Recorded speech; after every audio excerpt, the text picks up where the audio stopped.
Bienvenidos a Memento Mori.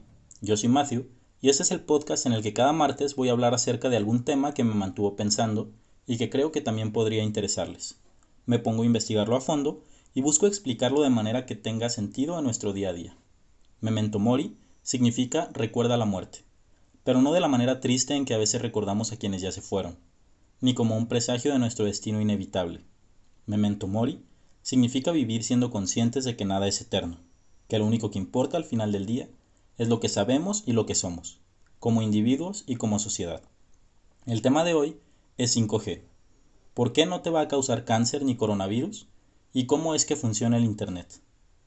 Si estás escuchando esto, es porque tienes acceso a la red a la que prácticamente todos estamos conectados. Lo que llamamos Internet es una red de redes, que está constituida por millones de dispositivos de todo tipo. Laptops, celulares, tablets, hasta lámparas, refrigeradores y otros electrodomésticos inteligentes. De hecho, hoy en día hay hasta automóviles que están conectados a Internet en todo momento. ¿Pero cómo funciona? Si tuviera que resumirlo, te diría que el Internet es la aplicación de todo el conocimiento que poseemos como humanidad para hacer que ese mismo conocimiento esté disponible para todos. O en términos menos rebuscados, el Internet es la manera en que aplicamos la ciencia y la ingeniería para poder hacer que computadoras y otros dispositivos se conecten de manera inmediata alrededor del mundo. Convertimos información que podemos entender, como llamadas de voz o de video, documentos en distintos formatos, música e imágenes, en unos y ceros, que como quizá ya habías aprendido, es el lenguaje que hablan y entienden las computadoras. Luego, esa información que tiene la computadora en binario se tiene que transferir, ya sea mediante señales eléctricas si tienes una conexión con un cable Ethernet, o por señales de microondas si usas Wi-Fi, e incluso con señales de luz si utilizas fibra óptica. Luego, esa información llega a tu proveedor de Internet, y de ahí, según sea la aplicación que estés usando, toma distintas rutas para llegar a su destino. Muchas veces pasando por enormes cables submarinos, que son los que en realidad se encargan de mantener conectado al mundo. ¿O a poco creías que todo el trabajo lo hacían los satélites? Para nosotros, es tan sencillo como presionar un par de iconos en nuestra pantalla. Quizá introducir una contraseña y listo, estamos conectados con el mundo entero. Con todas las ventajas, pero también con todos los peligros que esto implica. Hay una gran trayectoria y una gran historia detrás del nacimiento de lo que hoy conocemos como Internet. Y te voy a contar un pequeño resumen. Probablemente, todo se remonte al lanzamiento del primer satélite soviético, el Sputnik. El 4 de octubre de 1957 a las 7 de la noche con 28 minutos, una esfera de aluminio del tamaño de una pelota de playa, con apenas 58 centímetros de diámetro y que pesaba poco más de 80 kilos y contaba con 4 largas y delgadas antenas que surgían de su superficie, tardó 98 minutos en orbitar la Tierra y tenía como misión obtener información de las capas altas de la atmósfera y del campo electromagnético de nuestro planeta. ¿Pero qué tiene que ver esto con el Internet? Básicamente, porque el hecho de que una pequeña bola de metal, controlada por los soviéticos, orbitara el planeta, llenó de una profunda inquietud a personas alrededor de todo el mundo, pero sobre todo en los Estados Unidos. Fue una gran demostración técnica y tecnológica. La precisión que requiere poner un satélite en órbita es en diversos aspectos mayor a la que requiere lanzar una bomba atómica. Entonces, el orgullo americano no iba a permitir quedarse rezagado en ese aspecto.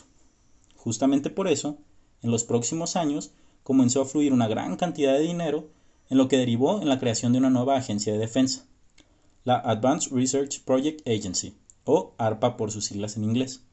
Recuerda estas siglas porque van a cobrar importancia más adelante. Otro suceso que aumentó el nerviosismo de parte de los Estados Unidos fue el sabotaje a 3 torres de microondas en Utah, en 1961. Tener confianza en los mecanismos militares de comando y control es un tema importante para una nación con un enfoque militar tan prominente como los Estados Unidos. De hecho, el peor escenario que ellos imaginaban era sufrir un ataque terrorista que los dejara incomunicados. Entonces, decidieron que querían un sistema de comunicaciones que fuera capaz de resistir a una guerra nuclear. Entonces, como ya te lo imaginabas probablemente, este desarrollo tecnológico también tiene su origen histórico en propósitos militares. Justamente un año después del incidente de Utah en 1962, nació el proyecto que daría origen al Internet. Entre los años 1962 y 1964, Paul Baran hizo una serie de informes en los que sugeriría crear una estructura de comunicación con forma de telaraña, porque de esa manera se podía impedir tener puntos críticos que pudieran ser atacados para interrumpir las comunicaciones. Para ese proyecto se utilizó el protocolo de Internet. Aquí la palabra clave es protocolo, y vamos a hablar de ella más adelante. En 1962, ARPA creó otra agencia llamada IPTO, o Information Processing Techniques Office. Esa institución es la que hizo posible que la Agencia de Defensa se vinculara con el en ese entonces apenas naciente mundo de la computación. A esa institución estuvieron ligados el desarrollo de la computación interactiva y de las redes. Al principio, todo el trabajo se solía centrar en una sola computadora. Poco tiempo después, encontraron que podían conectar computadoras menos potentes a una computadora principal y obtener acceso desde distintas terminales hacia el uso de una aplicación. Y eso es justamente lo que haces cada que editas un documento en Google Drive. Lo único que ha cambiado es la distancia que hay entre tu computadora y la máquina desde la que corre la aplicación del editor de texto, probablemente en algún servidor en California. Lo que descubrieron entonces es que tener muchos equipos conectados es bastante mejor en términos económicos que tener una sola máquina gigante a la que tienes que acceder físicamente. Entonces, claro, se pusieron a desarrollar un montón de máquinas y de programas que se interconectaban. De hecho, para 1966, esta agencia financiaba 17 sitios que tenían cantidades ridículamente grandes de desarrollo de software y de hardware.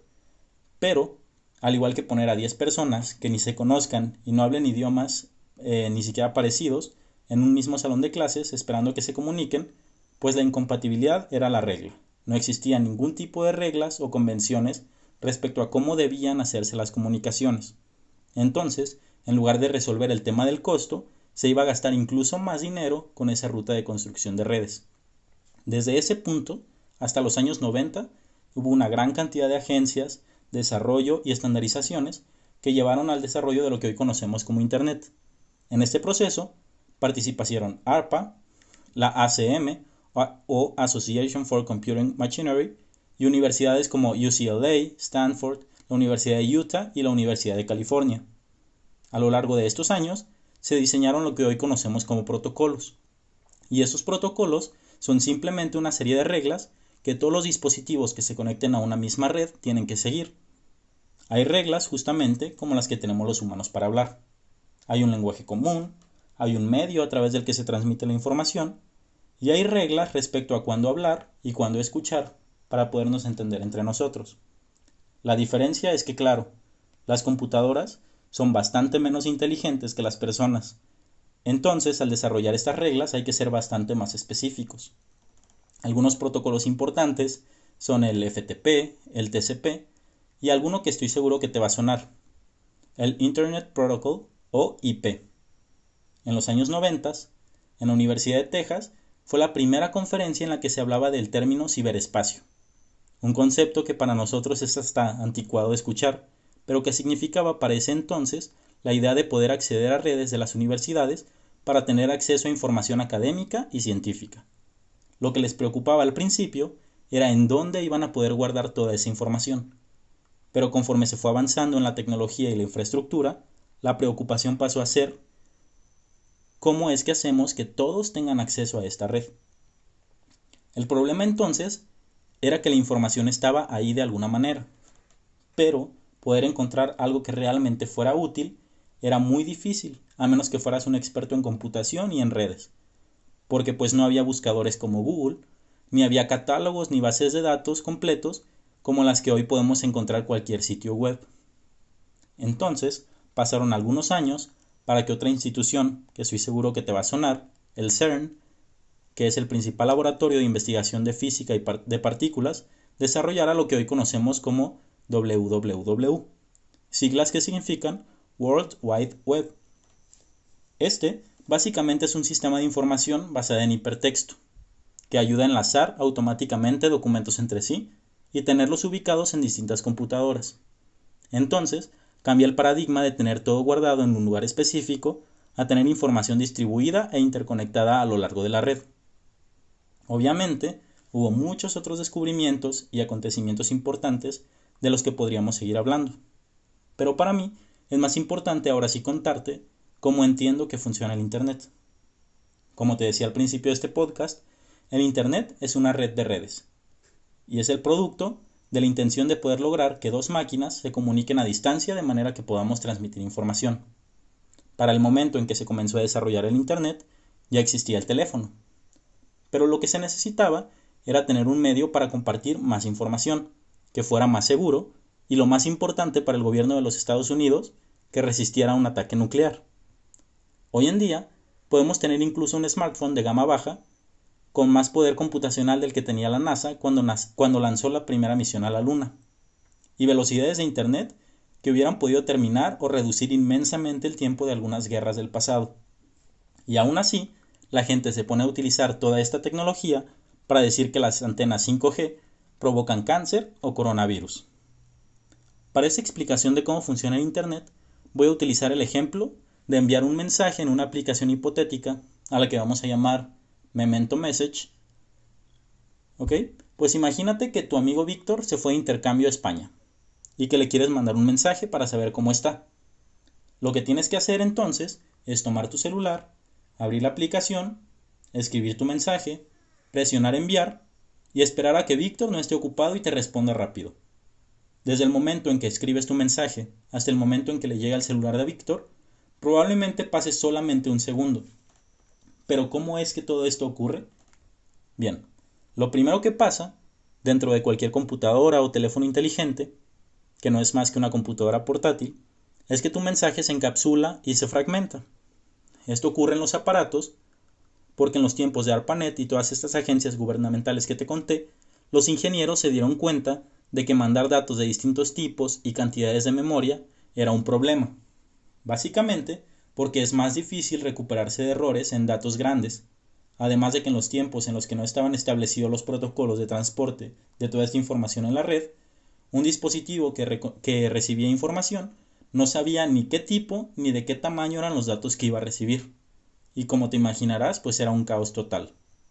La analogía que se me ocurre es el típico juego del teléfono descompuesto. La persona al final de la línea no sabe ni la duración ni el contexto del mensaje que le enviaron, pero está obligada a intentar armar y reproducir lo que sea que reciba, y esperar que sea lo más cercano al mensaje original.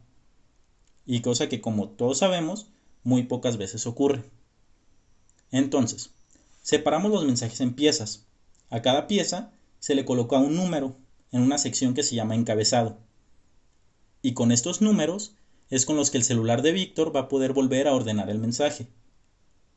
Esto, además de ser útil para poder enviar y armar la información, es útil porque ningún aparato entre el dispositivo que envía el mensaje y el que lo recibe debe poder leer nada del contenido del mensaje.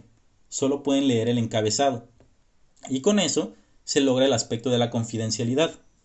Aunque, como veremos en otra edición, en la que hablaremos de seguridad informática, pues esto no es del todo cierto.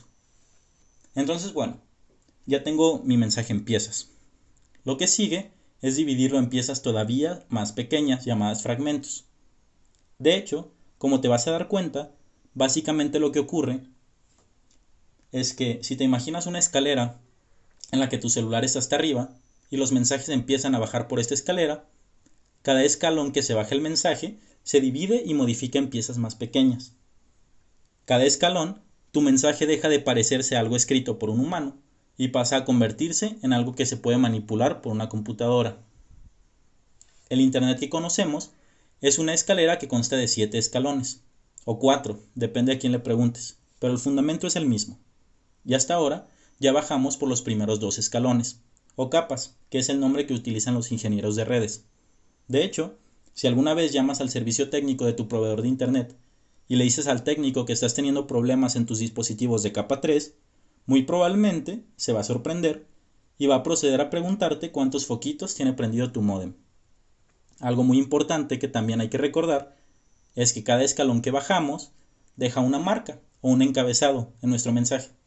Entonces, el primer escalón deja una marca que dice: este mensaje es de la aplicación Memento Message que utiliza el puerto 69420. Por ejemplo, de manera que cuando este mensaje llega al teléfono de Víctor y vaya subiendo esta escalera, al llegar a ese escalón, el celular va a saber que ese mensaje pertenece a la aplicación de mensajería correspondiente. Y es justamente por eso que con una sola línea de internet puedes recibir mensajes de WhatsApp mientras ves un video en YouTube y recibes correo electrónico, porque cada mensaje viene con un código que le dice a qué aplicación pertenece. El segundo escalón es el que, como te decía, fragmenta el mensaje y deja además un número que le corresponde a cada fragmento, las instrucciones con las que el receptor tiene que armar el mensaje. Este escalón tiene el nombre de capa de transporte. Y hay varios protocolos para esta capa de red, pero los dos principales son uno que se llama TCP y uno que se llama UDP. La diferencia principal es que el TCP lo utilizamos cuando queremos que toda la información que mandamos llegue íntegra y en el mismo orden a su destino, como en el mensaje de texto o aún más importante en una transacción bancaria. El otro, llamado UDP, lo utilizamos cuando no importa si en el camino se pierde información. Por ejemplo, en transmisiones en vivo, como los lives de Instagram que hace tu amiga desde todos los conciertos a los que va. Entonces, en el caso de nuestro mensaje a Víctor, vamos a utilizar TCP para que nuestro mensaje le llegue completo. Entonces, si les parece, vamos a bajar otro escalón. Esta es la capa que le da su nombre al protocolo IP y se llama capa de red. Y aquí es en donde vive gran parte de la magia del Internet. Seguro tú has escuchado acerca de direcciones IP y de cómo con ellas puedes rastrear personas y que para tener Disney Plus o el catálogo de Netflix de otro país, puedes cambiar tu dirección IP y hacer que crean que estás conectado desde otro lugar. Pues todo eso es cierto. La dirección IP es tal cual una dirección que en teoría es única y con la que se puede ubicar a tus dispositivos para que se puedan comunicar. Tiene mucho sentido si lo piensas como la dirección de una casa. Si haces un pedido en línea, por ejemplo en Amazon, vas a necesitar darles tu dirección para que sepan a dónde enviar el paquete. O si eres un romántico y todavía mandas cartas, tienes que poner tanto la dirección de destino como la dirección de origen para que lo puedan enviar. Ese es el trabajo de la dirección IP. Te da una dirección ante el mundo para que cualquiera pueda comunicarse contigo. De nuevo, con todos los beneficios y todos los peligros que eso implica. De hecho, todos estamos acostumbrados a buscar sitios de internet por su nombre, como facebook.com o youtube.com o cualquier sitio que suelas visitar. Pues en realidad, lo que ocurre cada que tú pones la dirección o haces clic a un link, lo que ocurre es que un servidor traduce ese nombre en la dirección IP que le corresponde. Y de esa manera es como tú te puedes conectar con todos esos sitios, a través de su dirección IP. Una característica de la que están muy orgullosos los ingenieros de redes respecto a esta capa de red o IP es que puede funcionar sin importar la infraestructura física en la que se implemente. De hecho, puedes googlear IP over Avian Carriers o IP protocolo con palomas mensajeras y te vas a encontrar una historia de cómo probaron que teniendo una dirección de origen y una de destino, la información de Internet se puede llevar a cabo sin tecnologías complicadas. Claro, el problema es que a todos nos gusta que nuestras conexiones sean al instante. Entonces pues quedan descartadas las palomas mensajeras. Esto sirve además porque se puede renovar la tecnología de la red, aumentando la velocidad o la capacidad de transmisión sin tener que adaptar nada de lo que se encuentra más arriba. Por eso podemos pasar de 2, 3, 4G y ahora 5G sin tener que reinventar nada de estos escalones que tenemos más arriba en nuestra analogía. De hecho, toda esa tecnología se encuentra en la capa de hasta abajo, en la escalera llamada acceso a la red del modelo del TCP/IP. Entonces, este escalón vuelve a encapsular todos los fragmentos del mensaje que le mandó la capa de más arriba, y a cada uno le pone un encabezado en el que pone tu dirección IP y la dirección IP del destino. Aquí muy probablemente la dirección IP del destino va a ser la de los servidores de la aplicación de mensajería y de ahí va a ser reenviado al celular de Víctor. Pero hay un paso que nos estamos saltando. Los datos no van a llegar mágicamente al destino nada más por tener la dirección. De hecho, imagina que a ti te doy un domicilio de un país que no conoces y te digo que tienes que llegar ahí sin pedir indicaciones. Obviamente no tendría sentido. Y aquí es en donde entran unos aparatos cuyo nombre seguro tú ya conoces, los ruteadores o routers. Estos son los aparatos que instala tu proveedor de internet en tu casa, y gracias a ellos es como la información puede viajar por todo el mundo. Como un fragmento de información llega al router, este lee su encabezado IP, y acuérdate, solamente lee el encabezado. En ningún apartado tiene permiso de leer nada que no sea de sus funciones específicas, en teoría. Entonces, evalúa cuál es la ruta más óptima para mandar tu información, pero no calcula la ruta completa, solamente encuentra el siguiente router que pueda hacer lo mismo. Y así es como nuestra información va rebotando por ahí, encontrando el camino hasta su destino en cuestión de fracciones de segundo. Bajemos entonces al último escalón, la capa de acceso a la red de este modelo. Aquí ocurren muchas cosas. Primero se vuelve a dividir en piezas todavía más pequeñas el mensaje. Luego se le pone otra marca que indica tu dirección física o dirección MAC. Esta dirección está ligada directamente a la tarjeta de red que tiene instalada tu computadora o tu celular, e incluye un número único que corresponde a tu dispositivo y un número único que corresponde a la empresa que lo fabricó. Cuando te conté de la dirección IP, te decía que esa puedes cambiarla, esconderla o disfrazarla. Pero con la dirección MAC no puedes hacer nada de eso. Está ligada a tu dispositivo y en última instancia pues también está ligada a ti, porque probablemente exista un historial de compra que te relacione con todos tus aparatos electrónicos. Entonces, en este momento te invito a pensar en qué es lo peor que has buscado en Google, porque muy probablemente en alguna base de datos hay un registro que pueda rastrear esa búsqueda directo hacia ti. Pero bueno, además de servir como medida de seguridad, esta dirección sirve para que dentro de la red de tu casa o de tu oficina, tu dispositivo de red inalámbrica o el switch con el cable de Ethernet de tu PC sepa cuál de todos los aparatos que tiene conectados es al que tiene que mandarle el mensaje que recibió. Porque recuerdas que te dije que la dirección IP es como un domicilio. Aunque todos los aparatos que usamos tienen una dirección IP distinta, la dirección que usan para enviar y para recibir información es la dirección IP de tu router, o también llamado por los técnicos de redes Default Gateway o punto de acceso predeterminado. Imagínate que la dirección IP es la dirección del edificio y la dirección física es el número de apartamento. Funciona exactamente de esa manera. Entonces, una vez que ya está listo el último encabezado con tu información de dirección MAC en el mensaje, ahora sí puedes enviarlo. Lo que sigue es que se codifica en unos y ceros, y esos unos y ceros pasan a la señal a la que tengas acceso. Si tienes una señal con conexión Ethernet, pues van a ser señales eléctricas. Si tienes una conexión Wi-Fi, van a ser señales de microondas. Si tienes fibra óptica, van a ser señales de luz, ya sea de láser o de LED, dependiendo de las condiciones de tu conexión. Y si es con una red móvil, va a ser una señal electromagnética a través de las antenas de tu proveedor de servicio.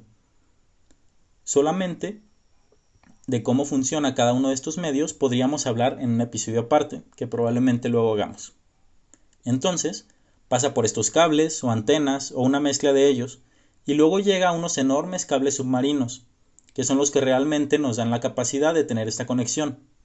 Uno pensaría que en mayor parte del trabajo de conectar al mundo pues lo hacen los satélites, pero resulta que no, que sigue siendo más efectivo utilizar cables para comunicar continentes. Como una de mis mayores preocupaciones al momento de grabar esto son las personas que creen que el 5G hace daño, vamos a explicar brevemente cómo funciona esto. Primero que nada, 5G no significa nada más que quinta generación, y se refiere justamente a la quinta iteración de la tecnología de comunicación inalámbrica. Lo que busca, como cualquier evolución al sistema anterior, es mejorarlo en todos los aspectos, en este caso, con mayor velocidad y capacidad de transferencia. Y eso tiene sentido, porque a día de hoy, con tantos dispositivos conectados a Internet de manera constante, pues es necesario mejorar nuestras capacidades de conexión, sobre todo de cara a innovaciones futuras, como la inminente llegada de los autos que se manejan solos o las cirugías de manera remota, que si bien es cierto que ya son una realidad en cuanto a nuestra capacidad técnica, aún faltan algunos años para que se vuelvan algo cotidiano en nuestro día a día. Como un pequeño resumen, hablemos de las generaciones a partir de 3G. 3G era el estándar alrededor de los años 2000. Su capacidad máxima de velocidad eran los 2 megabits por segundo, y por primera vez ofrecía servicios de email, web, ubicación, además del de voz. Luego, en la década del 2010, llegó el 4G, que ofrecía una velocidad máxima de descarga de 150 megabits por segundo y la capacidad de transmitir en vivo audio en alta definición. Luego, a ese estándar de 4G se le hicieron otras mejoras, llegando a velocidades de hasta 1 gigabit por segundo con el llamado 4G LTE Advanced Pro, que llegó en 2017. Esa tecnología ya permite hacer streaming de video en HD sin ningún problema. Pero como era de esperarse, cada uno de estos desarrollos requiere de dispositivos e infraestructuras más avanzadas y con más poder de transmisión. La tecnología 5G promete velocidades de descarga mayores a los 2 gigabits por segundo. Sin embargo, muchas personas creen que esto representa un riesgo para su salud. ¿Y por qué es esto? Básicamente por un malentendido en cuanto al concepto de radiación. Día con día, convivimos con ondas y campos electromagnéticos en distintas frecuencias y en distintas bandas. Las señales de televisión, de radio, de Bluetooth, de Wi-Fi y de estas redes móviles.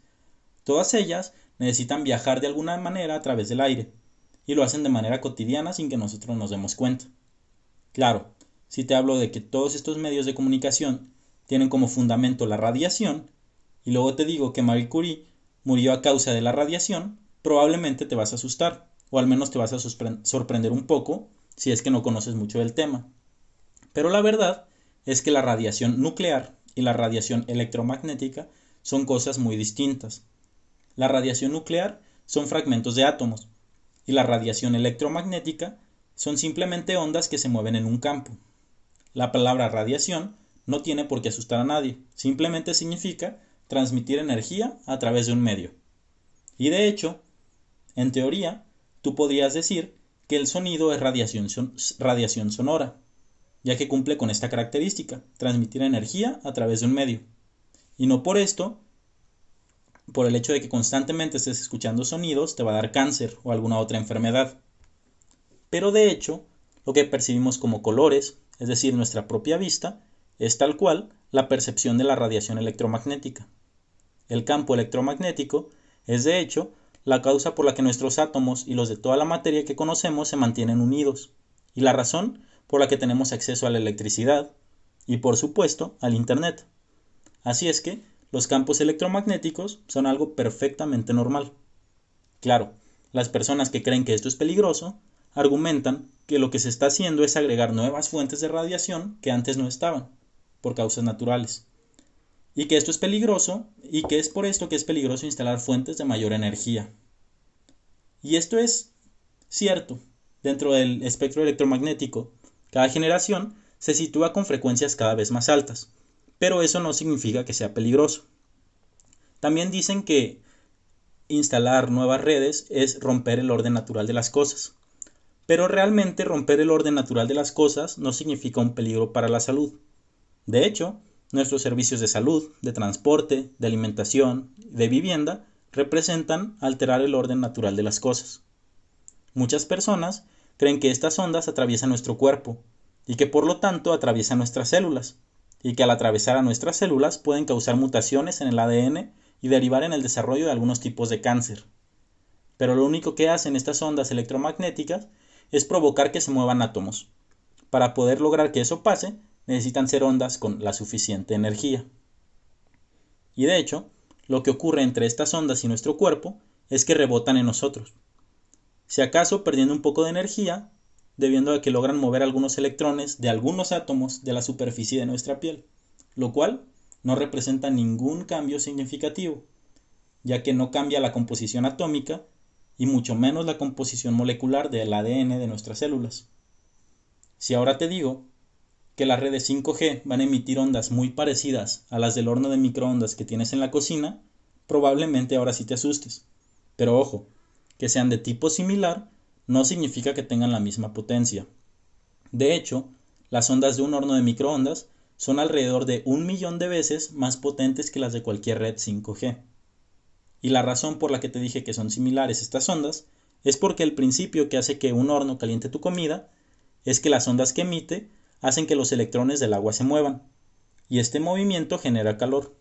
Pero piénsalo un segundo, la cantidad inmensa de estas ondas, que son 1.000.000 de veces más potentes que las de la red 5G, durante 1 minuto dejan caliente la superficie de tu comida, pero el centro queda frío.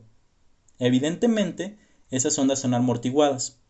Si no atraviesan el espagueti que calientas a las 3 de la mañana, las de las antenas móviles no van a atravesar tus células ni tu piel. Y por supuesto, no te van a dar cáncer. De todas maneras, no te preocupes. Hay instituciones que se encargan de que ningún tipo de señal sea emitida por el rango considerado seguro para la salud humana.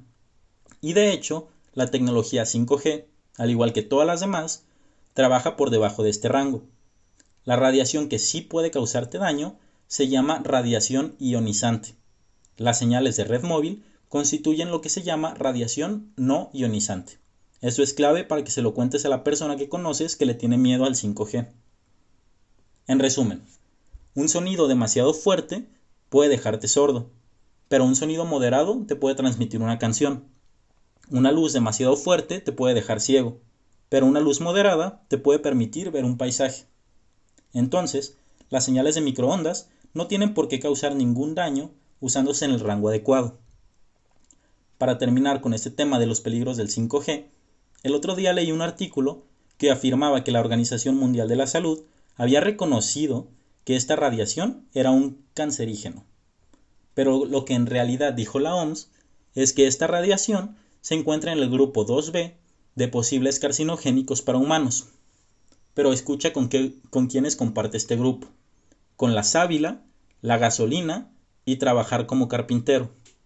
Así es que en resumen, no, ni el internet ni el 5G te van a causar ningún tipo de daño. Así que si te parece, vamos a volver a nuestro mensaje que le mandamos a Víctor, a ver cómo termina este ciclo del funcionamiento de internet. Lo que ocurre cuando este mensaje llega a España es que encuentra la dirección IP del router de la casa en la que está Víctor. Una vez ahí, pregunta por la dirección MAC del celular de Víctor. Y una vez que lo encuentra, empieza a subir uno por uno todos los escalones que nosotros fuimos bajando cuando enviamos el mensaje. Pero claro, cuando sube, hace el proceso inverso. En lugar de dividir el mensaje y agregar encabezados, va leyendo los encabezados y armando el mensaje. De manera que cuando llega al escalón de más arriba, que es el de la aplicación, Víctor puede leer un mensaje que diga: revisa mi nuevo podcast, se llama Memento Mori. Y así es como funciona el internet. Todo este proceso se ha repetido de manera constante mientras tú escuchas este podcast, sin que siquiera te dieras cuenta, y sobre todo, sin que te hiciera ningún daño.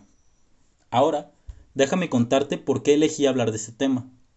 Hace algunos días, leí un artículo en un periódico argentino llamado La Nación, pero que es una nota recurrente en muchos países, y que decía: 5G, cáncer y coronavirus, mitos y verdades sobre su impacto en la salud de las personas. Y no pude evitar preocuparme.